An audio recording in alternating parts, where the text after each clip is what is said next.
Ladies and gentlemen, good day and welcome to the Tega Industries Limited Q1 FY26 earnings conference call organized by MUFG in time.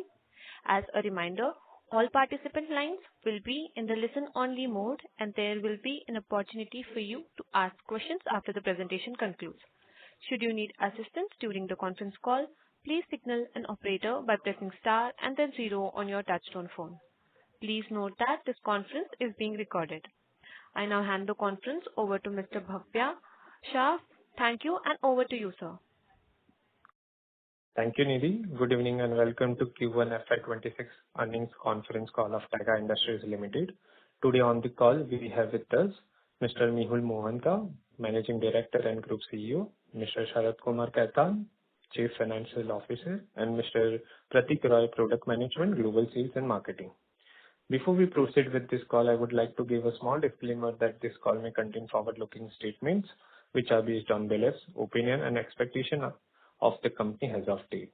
I hope everyone had a chance to go through these results. Now, I would like to hand over the call to Mr. Mehul Mohanka for his opening remarks. Over to you, sir. Thank you, Bhavya. Good evening and a warm welcome to all the participants on the call. I am joined this evening by Mr. Saurav Sen, the CEO of Tega McNally, Mr. Pratik Basu Roy, President, Product Group and Global Sales, and Mr. Sharad Kumar Khaitan, our Chief Financial Officer. Thank you for joining us today. It's a pleasure to connect with our valued investors, analysts, and stakeholders. We are pleased to share our performance for the quarter ended June 30th, 2025. Despite a volatile global environment, Tega Industries has continued to demonstrate resilience, innovation, and strategic agility. Our consolidated operating revenue for Q1 stood at 3,716 million, marking a 6% year-on-year growth. We reported an operating EBITDA of 725 million with EBITDA margins of 20%, reflecting our focus on operational efficiency. Our equipment business delivered strong performance with revenue of 643 million, up 78% year-on-year compared to 361 million in the same period last year. We remain on track to achieve our FY26 earnings guidance. As on June 30th, our order book stands at approximately 10,053 million, with 6,103 million executable within the next 12 months. This provides strong visibility and confidence in our growth trajectory. We remain cautiously optimistic about the road ahead.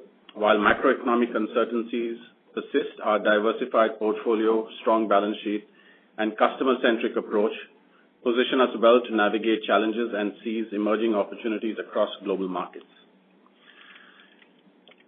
When it comes to the overall projection around global copper demand, we see it grow steadily, reaching 28.3 million tons by 2030, up from 24.6 million tons in 2026, reflecting a CAGR of 4%. This growth is driven by electrification, EVs, and infrastructure expansion.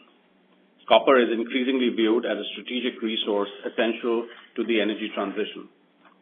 Gold demand is expected to remain resilient, with global production forecast to rise from 3,582 metric tons in 2026 to 4,245 metric tons by 2030, reflecting a CAGR of 4% as well. This is supported by investment demand, central bank accumulation, and industrial use. This surge is prompting mining companies to ramp up exploration and production, especially in copper-rich regions such as Latin America, North America, and Africa. We continue to strengthen our global footprint, particularly in Latin America and Africa, where demand for our products remain robust.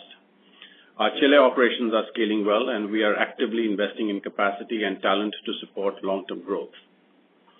The global mining sector is being reshaped by rising demand for critical and rare minerals, driven by the energy transition and electrification. ESG compliance, digitalization, and supply chain realignments are becoming central to investment decisions.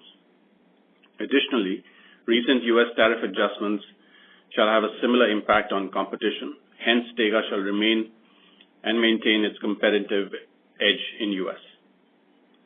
Innovation remains at the heart of our strategy. We've enhanced our product offerings that shall increase mine productivity while reducing environmental impact.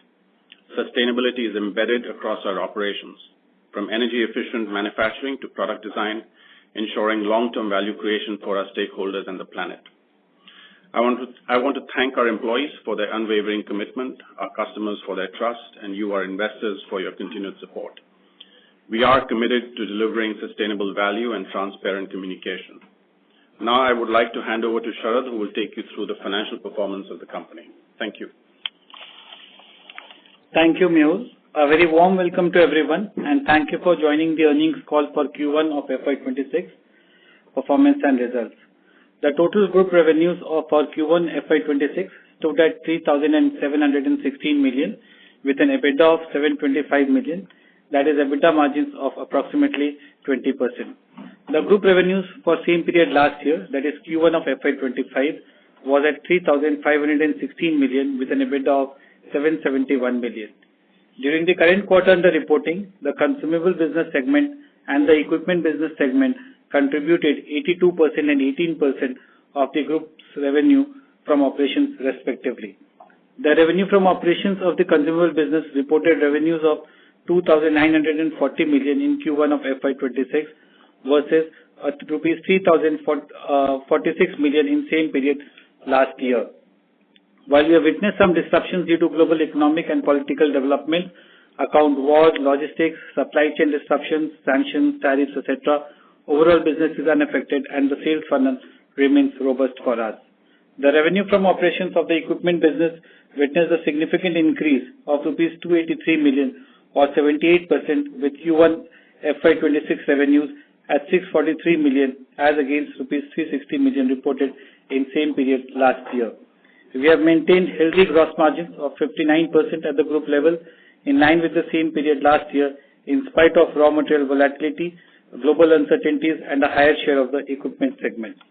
The order book for both the business segments, that is consumables business segment and the equipment business segment, remains strong. We have an order book of rupees 10,053 million as at 30th June 2025, out of which executable orders within 1 year is approximately 6,103 million. Please note that for us, each sequential quarter in a financial year is better than its preceding quarter, and hence we shouldn't compare Q4 of last year, that is FY25, with the current quarter under reporting, that is Q1 of FY26. The supply chain is affected by the volatile geopolitical situation in the recent past, and we have proactively taken actions to ensure RM security by advanced placement of orders to counter the increase in the supply chain timeline. We have also ensured dispatch readiness in time to reduce manufacturing throughput time to offset the increased transit time and are tracking all the shipments on a real-time basis. The Chile Capex project is on track with the project in full action, and we are trying to have the same ready for commercial production around same time next year. It may be noted that no sales shall be impacted in such interim period as we have put up alternate plans at Chile which will address any capacity limitations to meet the revenue growth. Thank you very much for your time, and the forum is now open to any questions you may have. Thank you very much. We will now begin the question and answer session. Anyone who wishes to ask a question may press star and 1 on their touchtone telephone. If you wish to remove yourself from the question queue, you may press star and 2. Participants are requested to use handsets while asking a question. Ladies and gentlemen, we'll wait for a moment while the question queue assembles. The first question is from the line of Devanshi Shah from FDA Finance. Please go ahead. Hi, thank you for taking my question. So my first question was, which geographies led growth this quarter across key segments? Was it demand-led or price-led? Which new geographical market is the Dynaprime segment expected to expand into in the future? This is Pratik. Hi. I'll take your question. So our demand has been overall robust across the regions. However, Latin America is driving that growth amongst all the regions going forward. Dynaprime has also seen a significant increase and is also leading product in our product portfolio. So amongst all the products that we have in the consumables business, Dynaprime has seen the maximum growth. Got it, sir. And my second question was regarding the order book. Can you break down the mix of order book, domestic versus international, mining versus industrial sectors, and update visibility for FY26 if possible? Are Chinese competitors impacting pricing or market share in this segment? See, Chinese players are always there. They are part of the competition. And they're not really impacting. It's a part of the competition. So it's nothing new to us. And in terms of what was the other question, ma'am?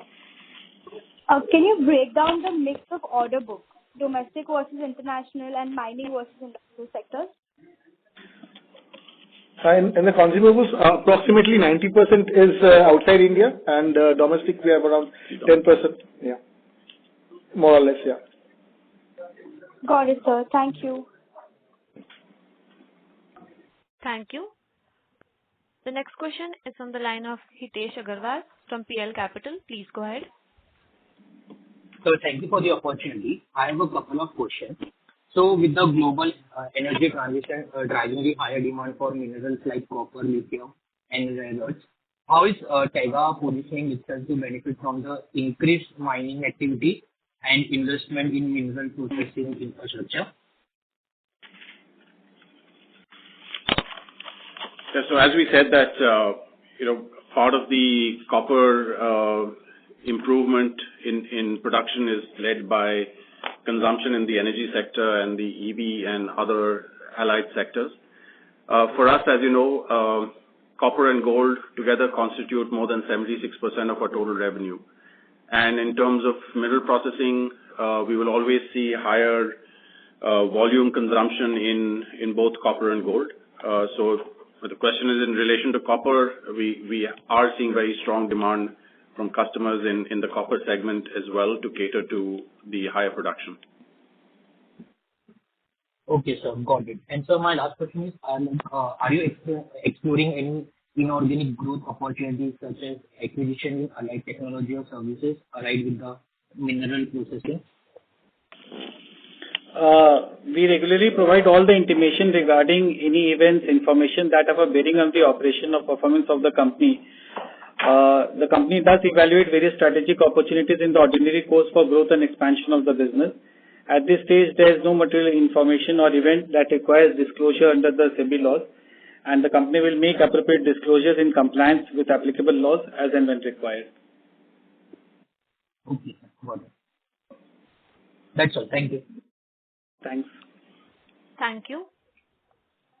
Before we take the next question, I would like to remind the participant, if you wish to ask a question, you may press star and 1 on your touchtone telephone. The next question is from the line of Kirtan Mehta from Baroda BNP Paribas Mutual Fund. Please go ahead. Thank you, sir, for this opportunity. I had a question regarding our standalone numbers, where our revenue at 1676 crores is down around 29% YOY, and our EBITDA, excluding the other income at 353 crores, is down around 47% YOY. What is the reason for sort of YOY decline during this quarter? Sir, when you see the results, you should always see our results on a consolidated basis, because there are transactions between the Indian entity and the other overseas entities, for example, a US entity and other marketing branches where we have. So it's always prudent to see it on a consolidated basis, because there are shipments which happened in the last financial year, but the revenues, the third-party revenues got crystallized in the current quarter actually.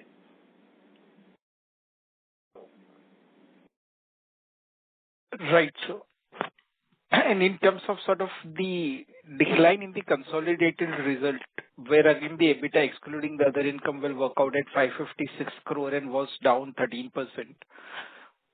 Would you be able to sort of give more color around that as well? So generally, if you see, Q1 is the lowest quarter for us, and as we progress during the year, the revenues start coming in, pouring in, and that has got a direct bearing on our EBITDA. We are confident of our growth story, as we have been growing at 15% CAGR, and we maintain those estimates even for the current period. And amongst this, would there be sort of a generally, do we see pickup in QT or it's more weighted towards the H2, the pickup could come through? The pickup is more weighted towards H2. Right, sir. And one more question about in the McNally, we are executing around a 120 crore order from NMDC. What have we completed during the year and what would be our target for the FY26? How much we would be able to sort of complete within this year? So the significant portion of the order will be completing in the current financial year, and there may be a very small spillover, about 10-15%, which will go beyond the current financial year. And how much we have completed till date? I mean, would you be able to share that as well? About 20 to 25% is the project deliveries what we have been able to complete till date. Right, sir. Thank you. I'll get back in the queue. Thank you. The next question is from the line of Chirag Muchala from Centrum Broking. Please go ahead. Yeah, thank you. So first question is on the consumable segment's margin. So this quarter we had relatively lesser margin at 17%. I know there are quarterly variations, but any specific reason in this quarter, and would you, the 22 to 23% margin outlook that we have, does this still stand? Yeah, Chirag, if you see the consumable business generally has got gross margins of about 57 to 60%, with equipment giving about 40 to 45%. And on blended, we have about 50 to 55% gross margins.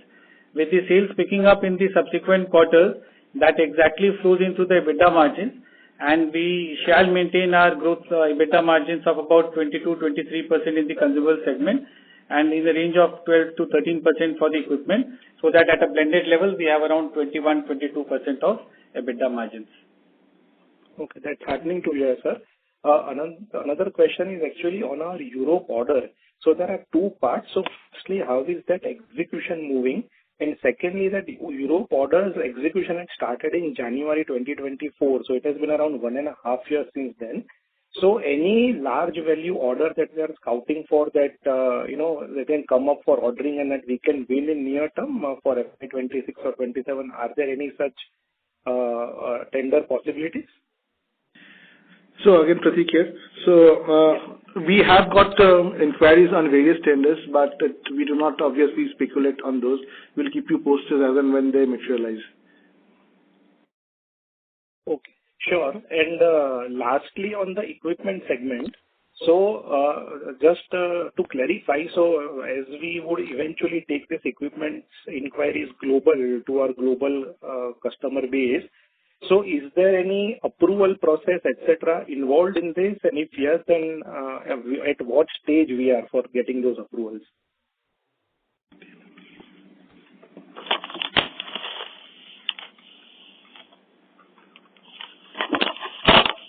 Hi, this is Saurabh.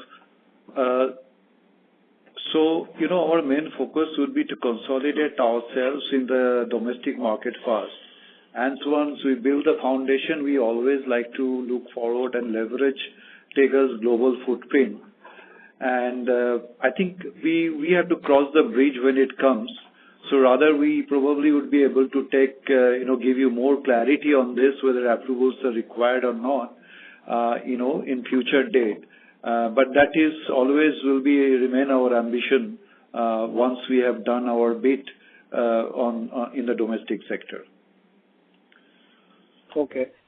So from domestic market, the last order that we had received, Kalpataru Projects was the consortium leader. So just trying to understand how the process works. So each and every EPC company and the customer that is there, do we have to get ourselves certified, and is there any approval process, or purely from product to product basis on commercial terms we can tie up and bid for tenders? And any, from FY26 point of view, any domestic addressable market you can share where our McNally products are already at a stage where we are actively bidding for it? So I can talk generally, and generally speaking, our focus have been in the mining, steel, and power. And as you see, the projects are kind of, ongoing in all these three sectors, and we are participating. So there is no, kind of, general fixed kind of, status for all the tenders, but we take it on case-to-case basis, and kind of, depending on the merit of the situation, we positioning ourselves. Okay. In any addressable market you can share, sir, that we are, which is, where we can, we are already started bidding for only for domestic market? Yeah. So, iron ore has been, strong focus for us in this segment. So that will continue to be our focus, and we will participate. And besides iron ore, as you know, that the focus for the country is also in power, and we are participating in the, coal-based power plants, as you know. So these are the two segments which are constantly monitoring, and we are trying to find out what is our addressable opportunities, and we are participating very aggressively. And there is one addition that which is, in the aggregate crushing business for construction, and that is one area which we have started looking into, and we are also evaluating our opportunities in that segment because some of the equipment are already there in our segment. Okay. Sir, what I was looking for was in value term, any ballpark addressable opportunity size that you can share. Chirag, we maintain our revenue guidance of 15% CAGR in a long-term basis. So we will 15% on an overall basis and 25% for the equipment business. And we will not be able to give any specific equipment-wise or machine-wise details for the same. Okay, no problem, sir. Thank you. Thank you. The next question is from the line of Jonas Bhutta from Birla Mutual Fund. Please go ahead. Good evening, gentlemen, and thank you for the opportunity. A couple of questions. Firstly, while quarterly aberrations are pretty understandable, but if you could just give a qualitative feel on the consumable side, which has seen a revenue decline on a year-on-year basis, how has the non-mill part of the business sort of performed versus the mill side? Within that also, is Dynaprime on track of growing 20% for the year? That's the first question, and I have follow-ups. Yeah. So I'll take the question in parts. So in terms of revenues, obviously kind of a timing matter, but we see overall robust order books in all the segments, mill as well as in the bulk material handling. Dynaprime, as I mentioned earlier, has been a growth driver, and it still maintains that. It will still continue, or maybe in some cases probably also do a tad better, because as you remember, some of the orders we are getting now that were due last year. So the growth momentum in Dynaprime should continue. BMH also, especially in outside India, we are seeing a good traction on the orders front. So does that answer your question, sir? Yeah. So effectively, the consumable side, the Dynaprime business should continue to grow at 15 to 20%, whereas the mill equipment, the non-mill equipment. I would say 15 to 20 is a conservative. I am looking for or pushing for more than 20 for Dynaprime. Got it. And also, we have the Chile plant. So that's my second question was more around the new upcoming plant at Chile. Part of it should be commissioned in the current financial year. When can we start seeing a reflection of that in the order book as you prepare for the plant going live? I'm presuming that you will start taking on orders at least a quarter or two beforehand. So when should we start seeing the reflection of that on the order backlog, which has been sort of constant for the last 2 quarters? I will, before I hand it over to Sharad to answer on the plant and the timelines. See, these are two independent lines. The order intake has nothing to do with the manufacturing facility that we have. So, irrespective of when the comes in, and there's no special order that we'll take for the new plant. The new plant will manufacture the orders that we have existing. So, it has this line of business or order intake has nothing to do with the manufacturing part. So it will be manufactured irrespective of when the order intake is coming up. So Sharad on the timeline. I just want to add one more thing here, Jonas, is that we will have we expect the commercial production in the new plant around same time next year, and we have addressed all capacity related issues for the interim period, and the capacity will not be any restriction or any constraint for my revenue growth in Latin America as well. Sharad, if you can share, the breakup of the backlog between consumables and equipment, what would be the broad breakup? Even a percentage would help. No. Can you help me define what do you mean by the... So between the two business line items, equipment and consumable, what's the breakdown of your order backlog of roughly 1,000 odd crores? How much is it attributable to McNally, and how much is the consumable side? Okay. See, we don't give that breakup, Jonas. A significant part of the orders what we have is on account of the consumable business segment, and the remaining is on account of the equipment business.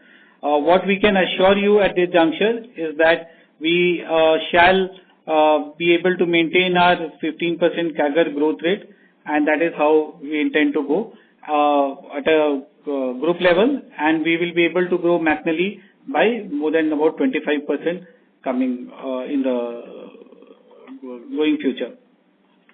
Understood. Perfect. Great. Thank you, gentlemen. All the best. Thank you. The next question is from the line of Deepak from Sundaram Mutual Fund. Please go ahead. Thanks for the opportunity. Am I audible? Yes, Deepak. Yeah. So, sir, this again, double clicking on this equipment side. So this quarter we have shown a very strong comeback with 78% YY growth rate in the revenues. And you also highlighted earlier that of that 120 crore NMDC order book, we have almost 75% will get executed in FY26 and the balance in FY27, right? And we did around 215 crores in FY25. Correct. So if I just add the NMDC order book, even if I keep the revenue flat of what we did in the equipment in 25, we are looking at a, let's say, 35-40% plus kind of growth. So I'm just not able to understand when you say 25% kind of growth in equipment, how we are coming at that number. No, see, the last year, if you see, we had done about 200 plus revenue growth, revenue in the equipment business segment. And we have the orders and we have that visibility of the orders which are going to come in the near future, that is in Q2 predominantly. And basis those orders for which we have clear visibility, but still since we don't have the purchase orders in hand, we have not considered them in our order book numbers. Basis the visibility we have of the negotiations and discussions we are going on with our customers, we are confident of delivering these numbers.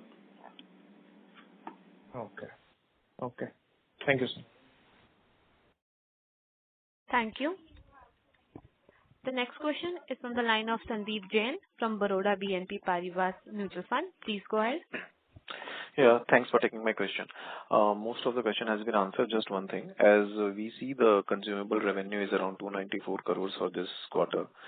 Is there any kind of shipment which is, kind of delayed or, there is some kind of thing which we can see in the coming quarters which we have not booked, like it happened in the previous quarters and all? Any number you want to give there?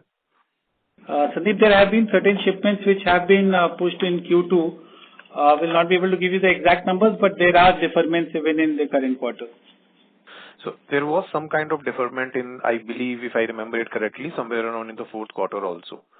So that is what is getting booked there and something which will be kind of booked in Q2. It would be great, Sharad, if you can give some kind of, so that we can, kind of normalize our earnings and all. See, some of the ones that had was deferred in Q4 has come in. The ones there, some which has been deferred into also in Q2, and some also goes as long as into Q3 because of the customer request. Some of it has already been executed and in July. So what you see there, it's only a timing issue at best. You don't want to quantify it? I don't want to give a number, Sandeep, because there are so much uncertainties. Then in the next quarter again, you will ask me with. That is the problem I have. Understood. And in terms of the freight cost and all, any kind of, light there that how it is increasing, it is impacting our margin, how we should look at it? Because if I look at year-on-year, our consumer EBIT margin has also been declined kind of thing. It is related to the freight or what?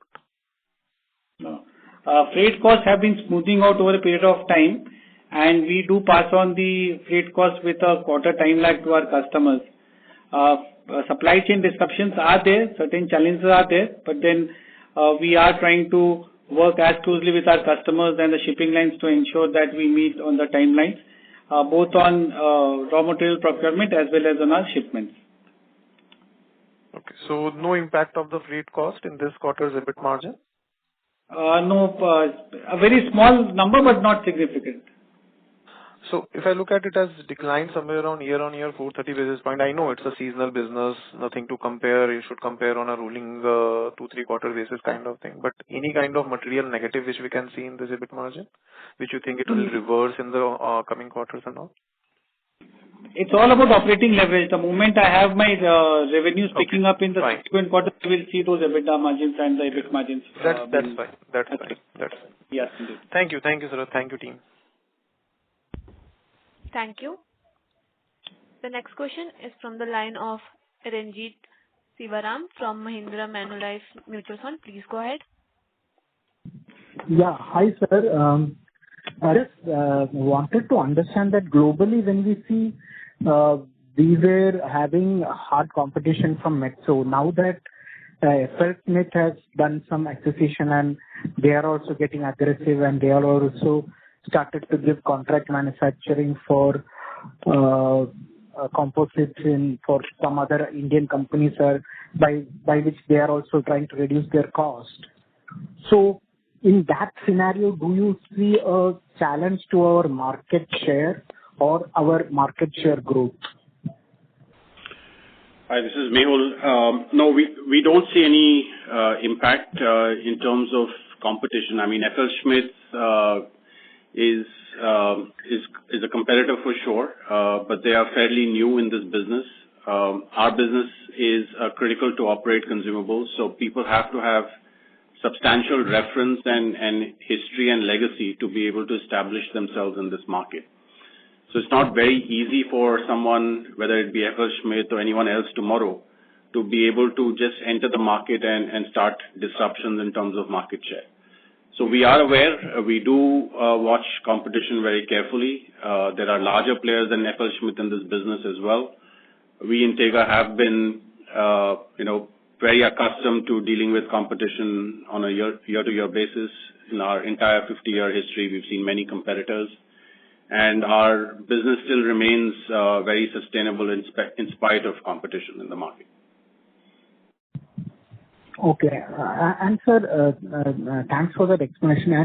And Chile, when we come in with our own facility, roughly around $200 million, if I put a number to that market, of that currently what will be our market share, and with our localized facility, is it right to assume that our market share can easily double in that geography? So currently we already have a facility. It's just that we're running out of capacity, and that's why we're doing another greenfield expansion.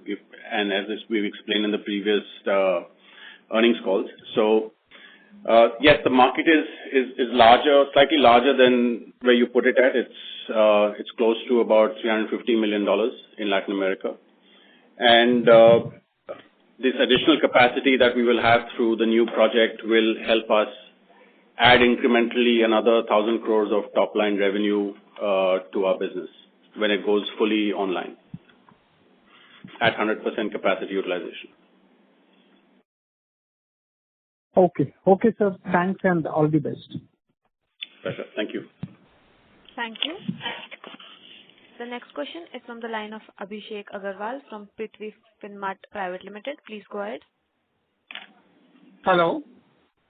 Yeah, please go ahead. Sir, thanks for giving me opportunity. My question is related to, there is a news article which is quoting that one of the largest mining company is looking to buy out the company. So just I want to understand as a promoter how much we are focused on the company, or we are looking something in this line to sell off the business. Yeah, so we don't comment on market rumors. These are, I would say, things that people speculate on, but we don't. We remain very focused on our business, and all I can say is there is no interest from the promoter family to divest to anybody in the market. Okay, sir. That's from my end. Thank you. Thank you. Thank you. The next question is from the line of Prabodh DP from Patricor Investments. Please go ahead. Thank you for taking my question. My first question is on the EBITDA margins being seen in context with the gross margins. As we've seen, the gross margins have held up, and this is despite a larger contribution from the McNally side, which is at a lower level.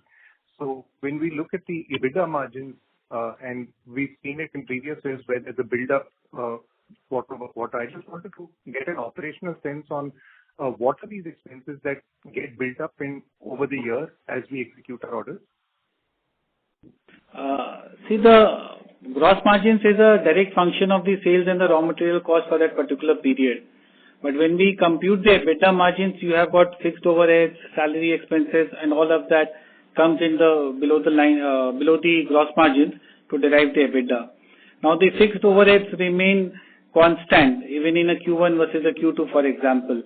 But these since gross margin absolute numbers they get better off with increased sales, the EBITDA margins in subsequent periods get improved actually. So it's a function more of the utilization capacity that builds up over the year. Yeah, because say for example, we have those salary costs, for example. Now the salary cost remains constant even in Q1 versus Q2, subject to new people joining in and increments, all of that. But the revenue minus raw material cost, which is a gross margin, then a higher base helps me absorb more of those costs actually. So which on a full year basis helps. Yeah. Yeah, there aren't any kind of costs like logistics, for example, that's a little front loaded, and as the year goes on, it wears off. No, nothing negative like that, or front loading or anything like that. Understand. And there are no. Yeah. Thanks a lot. Yeah. Thank you. The next question is from the line of Samyak from Mericulous Investment Managers. Please go ahead. Good evening, sir. Sir, my first question is on the equipment margin. So over the past 3 quarters, our equipment margins have been constantly increasing from 10% to 16% till Q4 F25. So I just wanted to know what is the reason for the decline in margins in current quarter. Is it a function of some product mix or consumer mix that you would like to highlight?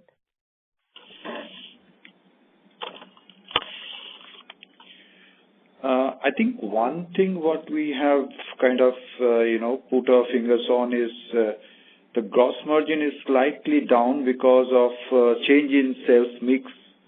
We have roughly the combination of spares and equipment is about, 45-55. And in the last quarter, the spares part has been about, 30 to 35 range. And however, this is just a quarter effect, but going forward in the full year basis, we continue to be very, optimistic about the guidance what we have already given. Got it, sir. And sir, lastly, so while I understand that it would be better to look at the console number instead of standalone, but would it be fair to say that the decline in the standalone revenues could be a reason of we are increasing our sales to international geographies directly through the manufacturing facilities that we have in those geographies rather than exporting it from India. So directionally, would this be a fair assumption to make? No, it will not be prudent to consider it like this. It's only a matter of time. If on a full year basis, you will see recovery in the standalone numbers as well. Why I recommended to see the results on a consolidated basis, because that gives a complete picture of the group, because there are a lot of things which are manufactured in India and we have marketing branches, entities across the globe where they are shipped and then third-party invoicing is done from those locations. The revenue which is recognized on a consolidated basis is the third-party revenue which is being billed and invoiced to them. So, ऐसा नहीं है कि it is about revenue being getting declined in the Indian standalone accounts and manufacturing getting altered anywhere in other locations actually. Got it, sir. That's it from my side. Thank you. Thank you. The next question is from the line of Varun Jain from Dolat Capital. Please go ahead. Yeah. Hi, good evening, sir. My first question was your FY26 CapEx guidance and its breakup.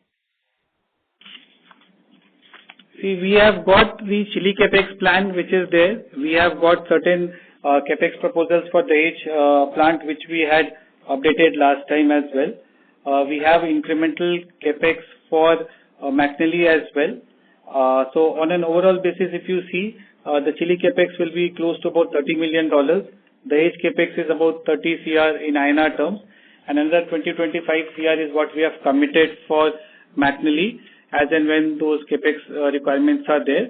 And these CapEx spends shall be over a period of 2 years, that is in FY26 and FY27.